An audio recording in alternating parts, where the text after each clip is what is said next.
یا علی مدد. الوائز رائے ابو علی missionary, wise number 498. ان ہوئے سے کھوٹا نے کھوٹ دی, کس تھی سورج چھپ کر چالے, اندھل جنا گھما یاری آنات آنات ہری آنات جو میشا آنات جو انت مولا جانے گی. سچ سچا ہے, اس پہ چلنے والے کھوٹے ہیں, اور اس لیے ان لوگوں کو ناکامی ہوتی, فیل ہو جاتے ہیں, ان کو ملتا نہیں ہے کچھ, تو وہ پھر سمجھتے ہیں کہ شاید یہ پنتھ ہی خراب ہے. لیکن ویسے کھوٹا نہیں کھوٹ, مذہب کو کوئی کھوٹ نہیں. مذہب کے اوپر ایک ابج آدمی چلے کہ مذہب کے اوپر ایک ہی آدمی چلے, مذہب کو کوئی کھوٹ نہیں. ہم نے اسماعیلی مذہب والوں نے کبھی اس طرح زور شور سے دعوت نہیں دی جس طرح سے غیر اور لوگوں نے دی. کرسچن ہے, یہودی تو نہیں کرتے, لیکن کرسچنوں کا پروپیگنڈا بہت ہے, اسلام کے اندر بھی دعوت ہے. لیکن ہم نے اسماعیلی طریقہ والوں نے اپنے مذہب کو دعوت میں ضرور رکھا, مگر سلیکٹڈ آدمیوں کو. ہمارے پاس 10 آدمی آئے, ہم اس میں سے ایک ہی چنتے ہیں. ہم کو کوانٹٹی نہیں چاہیے, ہم تو کوالٹی کی طرف چاہتے ہیں, کوالٹی کی طرف, جو سمجھدار ہوتے ہیں. پاسٹ کے اندر ہماری جو دعوت ہوتی تھی, یا تو کبھی ایجپٹ کے ٹائم میں یا عالمود کے ٹائم میں, تو وہ دعوت ہمارے جو دائی تھے وہ کوئی رینجی پینجی مزدور اور ابھن آدمیوں کے پاس جا کے دعوت نہیں کرتے تھے. ہمارے دائی دوسری قوموں کے عالموں کے پاس جا کے دعوت کرتے تھے. مثال دوں آپ کو, حسن نام کا ایک اسماعیلی دائی تھا, اس کو حسن بن صبا ملا. حسن بن صبا نشاپور سے 20 برس کی ایجوکیشن لے کے امام نشاپور کا شاگرد بن کے نکلا تھا. حسن بن صبا اسنا شریف ہے, بڑا عالم تھا, اور اسماعیلی دائی اس کا نام بھی حسن تھا. اس کی ملاقات ایک مسافری میں ہو گئی, لے دے ہوئی. ہمارا دائی حسن تو سمجھ گیا کہ یہ اسماعیلی یعنی اسنا عشری ہے, سنی نہیں ہے, تو اس نے اس طریقے سے اس کو فیصلہ بدلایا. کیا ہوا, حسن اسماعیلی بن گیا. حسن بن صبا اسماعیلی بنا, اور کیسا اسماعیلی بنا کہ 1000 برس کے بعد جماعت خانے میں میں اس کی تعریف کر رہا ہوں. ہمارے اماموں نے اس کا وکھان کیا, اور امام زمان کا فدائی بنا. یہ وہی اسنا عشری اسماعیلی بنا ہوا حسن بن صبا کہ اس کے 2 ہی بیٹے تھے, 2 ہی بیٹے مذہب کے کارن سے مار ڈالے. ایک بیٹے نے شراب پی, اس کو مروا ڈالا, اور ایک بیٹے نے کسی جگہ بیٹھ کے ایسی بڑائی ماری کہ امام تو کچھ نہیں کرتے, امام ہادی کو راجا بنانے والا تو میرا باپ ہے, حسن ہے. حسن بن صبا کے کان میں یہ جب بات پہنچی کہ میرے بیٹے کے منہ سے یہ بے ایمانی کے الفاظ, مروا ڈالا. دوسرا عالم تھا, وہ بھی اسی زمانے کا عالم تھا, ناصر خسرو. ناصر خسرو بھی اسنا عشری تھے. وہ بھی بنے تو پیر کے درجے تک لوگ ان کو مانتے ہیں, ایران اور بدخشان کے لوگ, حالانکہ وہ پیری جومے میں نہیں ہے. کہنے کا میرا مطلب ہے کہ ہم اسماعیلیوں نے جو دعوت کی تو کسی رینجی پینجی ابھن آدمی کے ساتھ, الٹریٹ کے ساتھ, اس کے ساتھ نہیں, عالموں کے ساتھ بیٹھنے سے مزہ آتا ہے. عالموں کے ساتھ بیٹھ کے جب باتیں ہوتی ہیں تو اشاروں میں باتیں ہوتی ہیں. ایک مولوی صاحب دار السلام کے اندر باہر گاؤں سے یعنی ہندوستان سے آئے, انہوں نے میرا نام سن لیا کدھر سے, مجھے ملنے کے لیے کوشش کی گئی. میں نے کہا خوشی سے گھر بیٹھے, میں لے کے آیا. عالم شخص ہے، لکھنؤ سائڈ میں رہنے والے، سنی اسماعیلی مذہب کے اوپر باتیں ہوئی. مجھے کہتے ہیں کہ یہ شیعہ مذہب کیا ہے؟ میں نے کہا آپ تو عالم ہیں، علی کو پیار کرنے والے کو شیعہ کہتے ہیں، تو کیا آپ ابو بکر عمر کو پیار نہیں کرتے؟ میں نے کہا ہم ان سے پیار نہیں کرتے، ان کی رسپیکٹ کرتے ہیں، عزت کرتے ہیں. آپ ان سے پیار نہیں کرتے؟ میں نے کہا نہیں. تھوڑی دیر چپ ہو کے مجھے کہا کہ یہ چیز میری سمجھ میں نہیں آئی کہ علی سے آپ اتنی محبت کیوں کرتے ہو؟ میں نے کہا دیکھیے مولوی صاحب، آپ بھی علی کو مانتے تو ہیں نا کہ ہاں ہمارے چوتھے خلیفہ تھے، بی بی فاطمہ کے شوہر تھے، پنجتن پاک میں ہیں. میں نے کہا بہت خوشی ہوئی کہ آپ کبھی پنجتن کو پاک کے نام سے یاد کرتے کہتے ہیں البتہ پنجتن پاک ہے. تو میں نے کہا پنجتن پاک کے اندر ابو بکر عمر ہیں؟ کہتے وہ تو نہیں. تو میں نے کہا کیا وہ ناپاک ہے؟ چپ ہو گئے. پنجتن پاک ہے، دوسرے ہم ان کو ناپاک نہیں کہتے، استغفر اللہ، یہ بے ادبی نہیں کر سکتے. لیکن ایک بات کہتا ہوں کہ بی بی فاطمہ کو آپ کیا سمجھتے ہیں؟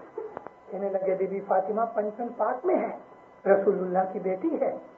میں نے کہا بی بی فاطمہ کبھی دعا مانگے تو خدا سنے؟ کہتے ہاں بالکل. میں نے کہا بی بی فاطمہ کسی سے ناراض ہو جائے تو؟ کہتا وہ دوزخ میں جاوے. میں نے کہا مولوی صاحب سوچ کے جواب دو، جلدی فوراً تڑ بڑ مت کرو. کہتا نہیں صاحب یہ تو ایسی حقیقتیں ہیں کہ جن کو کبھی بھی ہم چھوڑ نہیں سکتے. میں نے کہا واپس کہتا ہوں، بی بی فاطمہ کسی کے لیے دعا کرے تو کہتے اللہ قبول کرے. بی بی فاطمہ اگر کسی کے لیے ناراض ہو کے بد دعا کرے تو کہتے ہیں وہ دوزخ میں. میں نے کہا ہاتھ لاؤ. بہت خوش ہوا آپ کے جوابوں سے. مجھے کہتا ہے آپ نے مجھے بتایا نہیں، بھول بھلائیوں میں رکھا. میں نے کہا سنو، رسول اللہ کی وفات ہو گئی، ہاں. خلیفہ ابو بکر بن گئے، ہاں. ابو بکر نے سب سے پہلا کیا کام کیا کہ بی بی فاطمہ کی ملکت ضبط کر لی. آپ باغ صدق کی بات کرتے ہیں؟ میں نے کہا ہاں. کہ باغ صدق جو تھا وہ تو نیشن کی مالکی تھی، بی بی فاطمہ کی انگت نہیں تھی. تو میں نے کہا پھر بی بی فاطمہ کے پاس تھی تو اس لیے چھین لیا. یہی چیز تو ظاہر کرتی ہے کہ نبی کی حیاتی میں وہ باغ بی بی فاطمہ کے پاس تھا. اگر نہیں تھا، نیشن کی ملکت تھی تو چھیننے کی ضرورت نہیں تھی. مجھے کہتے ہیں ہاں صاحب چھیننے کی ضرورت نہیں تھی، کیونکہ وہ چیز تو بی بی فاطمہ کے ہاتھ میں تھی تو چھین لیا نا. ہاں چھین لیا. پھر بی بی فاطمہ نے جا کے دعویٰ کیا کہ یہ میری ملکت ہے، میرے باپ نے مجھے دی ہے.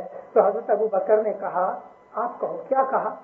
تو مولوی نے کہا حضرت ابو بکر نے کہا کہ رسول اللہ فرمایا نبیوں کا وارث کوئی نہیں ہوتا. آپ مجھے بولو کیا سچ بات ہے؟ کہتا نہیں ابو علی صاحب آپ کہو. میں نے کہا میں تو یہ کہتا ہوں کہ اللہ تعالیٰ کے پاس حضرت موسیٰ دعا کرتے ہیں کہ اے اللہ ہارون کو میرا وارث بنا دے، اور آپ کہتے ہو کہ نبیوں کا وارث نہیں ہوتا. چپ ہو گئے. میں نے کہا اچھا چلو. حضرت ابو بکر نے بی بی فاطمہ کا پروٹیسٹ مانا نہیں، تو گھر جا کے بی بی فاطمہ اپنے ابا کے ہاتھ کا لکھا ہوا کاغذ لے کے آئی کہ جس کو ہم ڈاکومنٹ کہتے ہیں، کہ اس کے اندر رسول اللہ نے فرمایا میں یہ باغ اپنی بیٹی فاطمہ کو دیتا ہوں، اور نیچے رسول اللہ نے مہر لگائی، سائن کیے. اور یہ جب لے کے آپ پیش ہوئی حضرت ابو بکر کے پاس تو جلدی سے حضرت عمر نے لے کے اس کو پھاڑ پھوڑ کے پھینک دیا. کہتے ہیں ہاں یہ سچ بات ہے. اس نے مجھے نہیں کہا کہ مجھے کتاب دکھاؤ، ریفرنس دکھاؤ. عالموں کے ساتھ بات کرنے میں یہ ایک فائدہ ہوتا ہے، اور بدھوؤں کے ساتھ بات کرنے میں بات بات پہ کہیں گے ہم نہیں مانتے، میرے کو پتا نہیں، ہم کو فرمان کی کتاب دکھاؤ، کون سے گنان میں لکھا ہے. کہتے ہاں صاحب سچ بات ہے. میں نے کہا پھر حضرت بی بی فاطمہ ناراض ہو کے چلی گئیں اور ابو بکر کو کہتی گئیں کہ میں جب تک جیتی رہوں گی میں ہر نماز میں تیرے لیے بد دعا کروں گی. کانپ اٹھے مولوی صاحب، کانپ اٹھے، منہ نیچے ہو گیا، ایک لفظ منہ سے نکلا نہیں. اور سچ مچ بی بی فاطمہ جب تک جیتی رہیں، اپنے باپ جان کے بعد 6 مہینے تک جیتی رہیں، ہر نماز کے بعد ابو بکر کے لیے بد دعا کرتی رہیں. کون سے مذہب پہ چلتے ہو؟ شیعہ مذہب پہ کہ سنی مذہب پہ؟ اپنے طریقے کا پہلے ڈیفینیشن مانگو اور اپنے دل کے اندر ڈیفائن کرو کہ میں شیعہ ہوں کہ سنی ہوں. مجھے سنی اسلام پہ چلنا ہے کہ شیعہ اسلام پہ چلنا ہے؟ مجھے ابو بکر اور عمر کی سنت کے اوپر چلنا ہے کہ حضرت رسول اکرم کے بتائے ہوئے دین پہ چلنا ہے؟ سچا دین رسول کا تمہیں صحیح کری جانا. وہ رسول کا دین کون سا کہ جس کے لیے رسول اللہ کی بیوی بیٹی 6 مہینے تک بد دعا کرتی رہی؟ حضرت علی اور ان کی فیملی نے حضرت ابو بکر کی خلافت کو قبول نہیں کیا. بی بی فاطمہ گھر میں بیٹھی ہیں، آپ کے پیٹ میں تیسرا بچہ ہے. حسن حسین بڑے ہیں، تیسرا بچہ ماتا فاطمہ کے پیٹ میں ہے. ماتا فاطمہ حاملہ تھی. حضرت عمر آگ لے کے آئے کیونکہ بہت دن ہو گئے تھے. حضرت علی اور آپ کی ساری کٹمب قبیلے بنی ہاشم نے حضرت ابو بکر کی خلافت کو قبول نہیں کیا تھا، اور حضرت عمر ابو بکر کو کہتے تھے کہ تم پولیس کا ایکشن لو، زبردستی کرو. حضرت ابو بکر زبردستی نہیں کرتے تھے. حضرت عمر آگ لے کے آئے اور بی بی فاطمہ کے دروازے پہ کھڑے ہو کے شور مچایا، اے بنی ہاشم، باہر آ کے ابو بکر کی بیعت کر لو، اس کی خلافت کو قبول کر لو، وگرنہ اللہ کی قسم میں یہ گھر سارا جلا دوں گا اور تم کو اندر زندہ جلنا پڑے گا. خدا کی قسم کھائی مگر پوری نہ کر سکے. بی بی فاطمہ دروازے کے پیچھے آڑ کے اوپر آ کے بہت زور شور سے رونے لگی اور کہا، عمر، میرے ابا کو گزرے ہوئے ابھی تھوڑے ہی دن ہوئے اور تیرا یہ ظلم. ہاں باہر نکلو. اور ایک لات ماری دروازے پہ. یہ دروازہ بی بی فاطمہ کے پیٹ پہ گرا. بی بی فاطمہ اس صدمے میں گزر گئی. دوسرے دن، یہ 6 مہینے کی بات ہے، پیٹ کا بچہ بھی گزر گیا، بی بی فاطمہ بھی گزر گئی. اور بی بی فاطمہ نے اپنے شوہر نامدار علی علیہ السلام کو عرض کی تھی کہ مجھے رات کے وقت دفن کرنا، آپ مجھے غسل دینا، میری میت کو کسی کو ہاتھ نہ لگانے دینا، میری میت میں کسی کو جنازے میں میرے گھر والوں کے سوا، میرے کٹمب کے سوا کسی کو میرے جنازے کو ٹچ کرنے نہ دینا. ماتا فاطمہ گزر گئی. مولا علی نے غسل دیا اور رات کو آدھی رات کے بعد جب سب سو گئے تو بنی ہاشم نے بی بی فاطمہ کا جنازہ نکالا، جنت البقیع قبرستان میں دفن کیا. دوسرے دن لوگوں کو پتہ لگا کہ حضرت بی بی فاطمہ گزر گئی. ابو بکر تو بھاگے بھاگے آئے. حضرت علی کو کہا، ہم کو کہا بھی نہیں. مولا علی نے فرمایا، مجھے فاطمہ نے منع کیا تھا. اتنا روئے حضرت ابو بکر، اتنا روئے، کہا کہ قیامت تک یہ چیز مجھے پریشان کرتی رہی. بی بی فاطمہ ناراض ہو کے دنیا سے ان سے گئی. اس دین پہ ہم کو چلنا ہے. آپ ہسٹری تو پڑھو، آپ کتابیں تو پڑھو. یورپینوں کی لکھی ہوئی ہم انگریزی کے اندر کچھ اسلامک ہسٹری پڑھ لیتے ہیں یا سنیوں کی لکھی ہوئی کتابیں ہم پڑھ لیتے ہیں، لیکن اپنے مذہب اور اپنی جماعت کا حال وہ تو پڑھو، وہ تو دیکھو کہ اصل چیز حقیقت کیا ہے. کیوں ہم دوسرے مسلمانوں سے جدا ہیں؟ کبھی کوئی غیر آدمی پر قوم کا آدمی کوئی ناشری سنی ہماری جماعت خانے میں آ جائے، وہ دیکھتا ہے یہ نادی ہو رہی ہے، یہ آپشن ہو رہی ہے، یہ پیالیوں میں پانی پیا جا رہا ہے، یہ سب لوگ بیٹھے ہوئے ہیں، کھڑے ہو کے نماز نہیں پڑھتے، ان کو تو حیرت ہوتی ہے۔ اور ہمارے لوگوں کے اندر بہت کمزور دل، بعض نہیں، میجورٹی ہماری کمزور دل ہے، ہم اپنے آپ کو مسلمان نہیں سمجھتے۔ ارے میں کہتا ہوں کہ تم سچے پکے بہتر بیسٹ مسلمان ہو اگر تم اپنے مذہب کو جانتے ہو۔ نبی کریم نیاز پلاتے تھے، سکریت کھلاتے تھے، پروڑیے کی عبادت سکھاتے تھے، تسبیحاں دیتے اور سکھاتے تھے، ناندی کرتے تھے، دستبند لیتے تھے تو دستبند لیتے وقت دعا کرتے تھے۔ آپ کسی بھی دنیا کی مسجد میں چلے جاؤ، ادھر جا کے زکوٰۃ دو، کس کو دو گے؟ اللہ رسول کی طرف سے زکوٰۃ لینے والا کون ہے؟ اور اگر کوئی ہے تو وہ دعا دینے کے لائق ہے، وہ دعا کہاں ملے گی؟ اس جماعت خانے میں ملے گی کہ جس کی گادی کے اوپر شاہ پیر کی گادی پہ شاہ پیر کے نمائے ہوئے، شاہ پیر کے اپوائنٹ کیے ہوئے مفتی کامڑیا بیٹھے ہیں، اس کو 1 سینٹ دو کہ $1,00,000 دو، وہ کہے گا خانہ ودان، مولا نیت مراد قبول کرے، سکھی آباد رہو، روزی کمانی میں برکت دے دے، دفتر سکریت میں پورا رکھے، تندرستی دے دے، مال جان میں برکت دے دے۔ کتنی دعائیں ملیں گی؟ یہ دعائیں مسجد میں ملیں گی؟ نبی کی عادت تھی یہ، نبی کے پاس لوگ آتے تھے، دستمند زکوٰۃ دیتے تھے تو دعا ملتی تھی۔ یہ دعا کون دے گا؟ کہاں ملے گی یہ دعا؟ گھر کے اندر پکا ہوا کھانا ہم کھاتے ہیں، آج تو حالت ایسی ہو گئی کہ بہت سے لوگ گھر میں پکاتے ہی نہیں، ریسٹورینٹ میں کھا لیا۔ یہ ہماری عادت نہیں ہے ہر روز ریسٹورینٹ میں کھانے کی۔ میں اسماعیلی مذہب کی آپ کو حقیقت اور روایات، جس کو ہم ٹریڈیشن کہتے ہیں، میں آپ کو وہ سکھانا چاہتا ہوں۔ ہماری عادت یہ ہے، ٹھیک ہے ریسٹورینٹ میں جاؤ، لیکن ہر روز اپنے گھر میں کچھ ضرور پکاؤ۔ آپ کے گھر میں جو چولہا ہے، جو سٹوو ہے، جو کوکر ہے، اس کا اپیوگ کرو۔ خدا نے آپ کو رزق دیا ہے، بھلے باہر کھایا کوئی بات نہیں،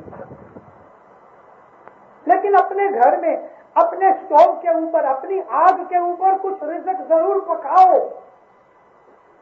اس میں سے تھوڑا پورشن اپنے شاہ پیر کی محبت میں سے بھی نکالو اور اب خود بھی کھاؤ، بھلے پھر دودھ ہی پکاؤ مگر کچھ پکاؤ۔ اے بیویوں، اے بہنوں، بھائیوں، یہ آپ لوگوں کا کام ہے۔ آپ کے گھر میں کچھ نہ کچھ ضرور پکنا چاہیے۔ آپ کہو گے چائے تو پکتی ہے مگر چائے جماعت خانے میں نہیں لاتے۔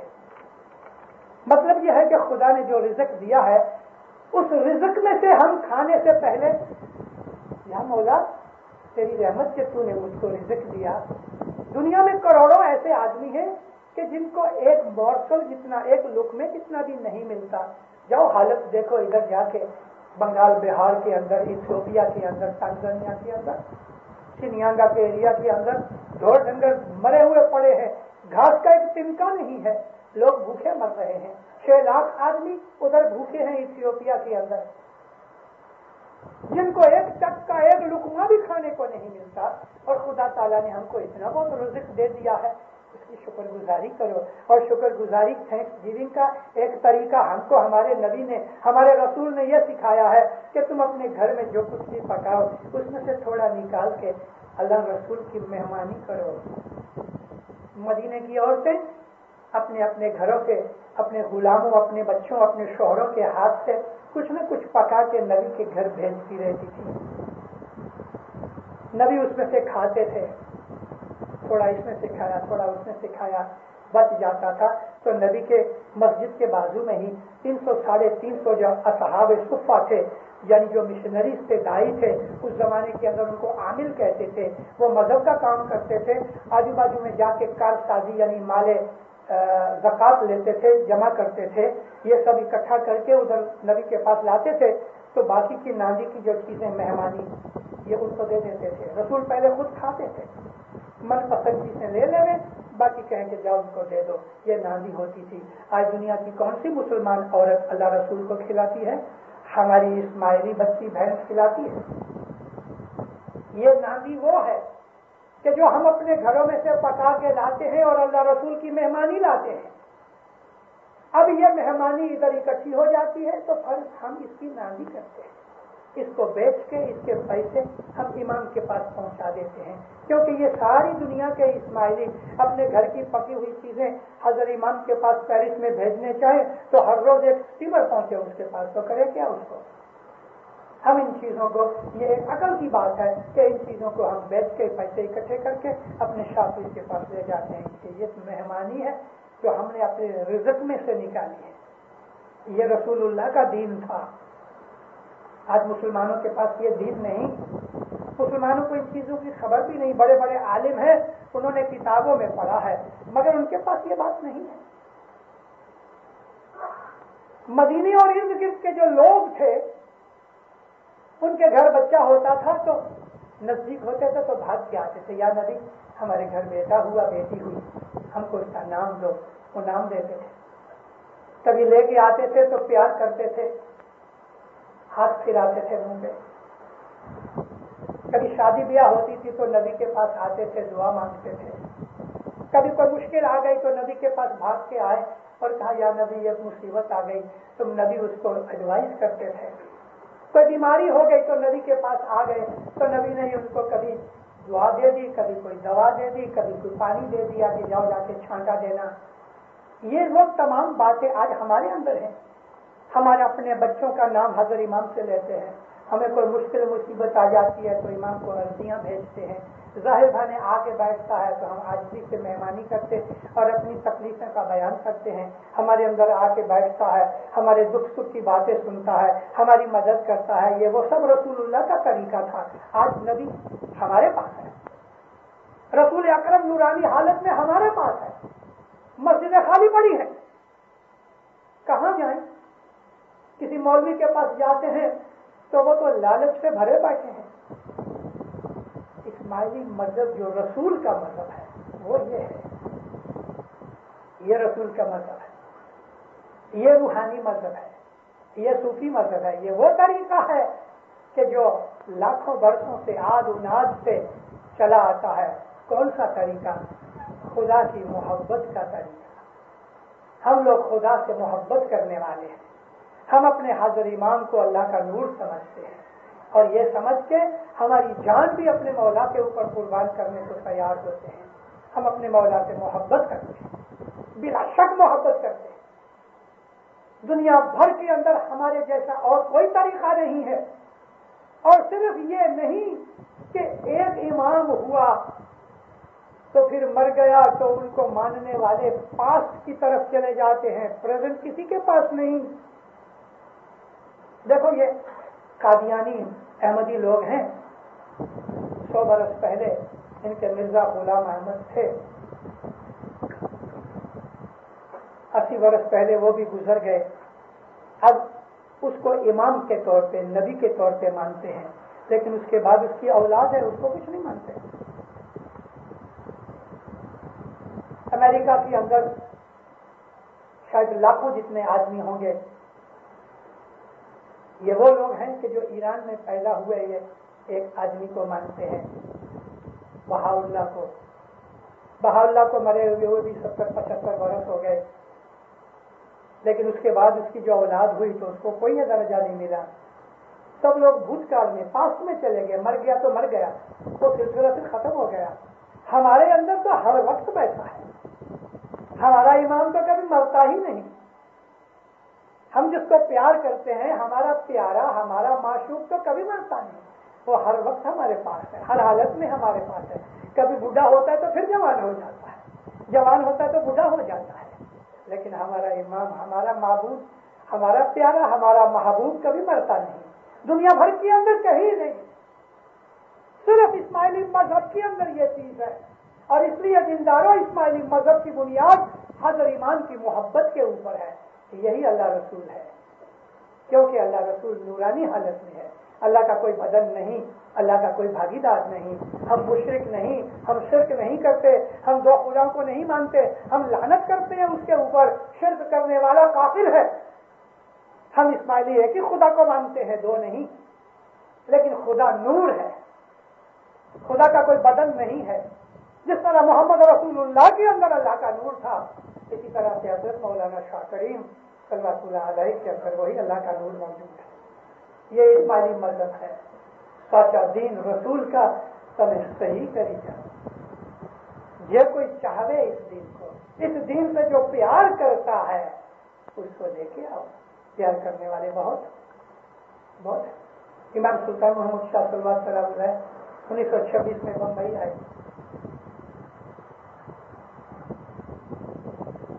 سید سلیم وارسی نام کا ایک سنی مسلمان کتابیں پڑھ پڑھ کے عبادت کر کر کے اس کے دل میں یہ ہو گیا، قرآن شریف اور حدیث میں سے اس کو یہ ہو گیا کہ امام دنیا میں موجود ہے. یہ سنی تھا اصل میں، بعد میں شیعہ بنا، اثناعشری بنا، اور اثناعشریوں میں سے نکل کے اسماعیلی بنا. امام سلطان محمد شاہ کی خدمت میں آیا سید سلیم وارسی اور آ کے امام کے قدموں میں گر گیا. امام نے اس کو قبول کیا اپنے مذہب کے اندر اور فرمان کیا مکلائی کو، میجر مکلائی ہماری اسماعیلی ایسوسیشن، اس وقت اس کا نام تھا ریکریشن کلب انسٹیٹیوٹ، فرمان کیا کہ اس کو وہاں رکھو کلب کے اندر، ایسوسیشن میں مشنریوں کو عربی فارسی سکھائے.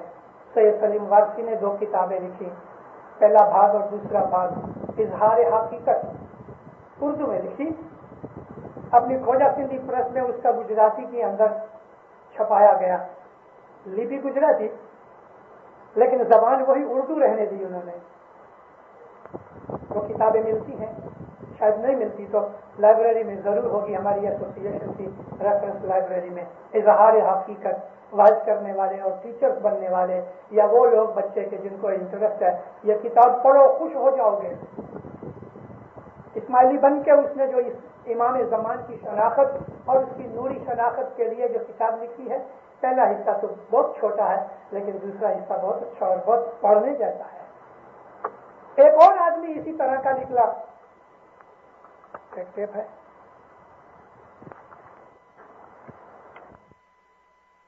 زمانے کے اندر میں 1926 کی بات کر رہا ہوں. اسی زمانے میں ایک اور آدمی، وہ اثناعشری، بہت عالم، زبردست عبادت کرنے والا بھی تھا. اس کے خود کے 6000 مرید تھے، 6000 آدمیوں کا وہ گرو مرشد تھا. یہ بہاولپور اسٹیٹ کے اندر قائم آباد نام کی ایک جگہ، چھوٹا سا گاؤں ہے، یہ وہاں رہتا تھا. 50-52 سال کی عمر ہوئی، رات کو اٹھ کے عبادت کرتا تھا. اس کا نام تھا سید محمد شاہ. ایک دن آدھی رات کو اس کو ایسا ویژن ہوا جس کو ہم کہتے ہیں بشارت ہوئی. اے محمد، میں دنیا میں حاضر ہوں، تو کیوں مجھے غائب سمجھتا ہے؟ اتنا سے لوگ امام کو غائب سمجھتے ہیں. اے محمد، میں دنیا میں حاضر ہوں، تو کیوں مجھ کو غائب سمجھتا ہے؟ بس اتنی آواز اس کے کانوں میں آئی، حیران ہو گیا اور اتنا یقین ہوا کہ بات سچ ہے. 2-3 دن خاموش رہا، اس بات کے اوپر سوچتا رہا.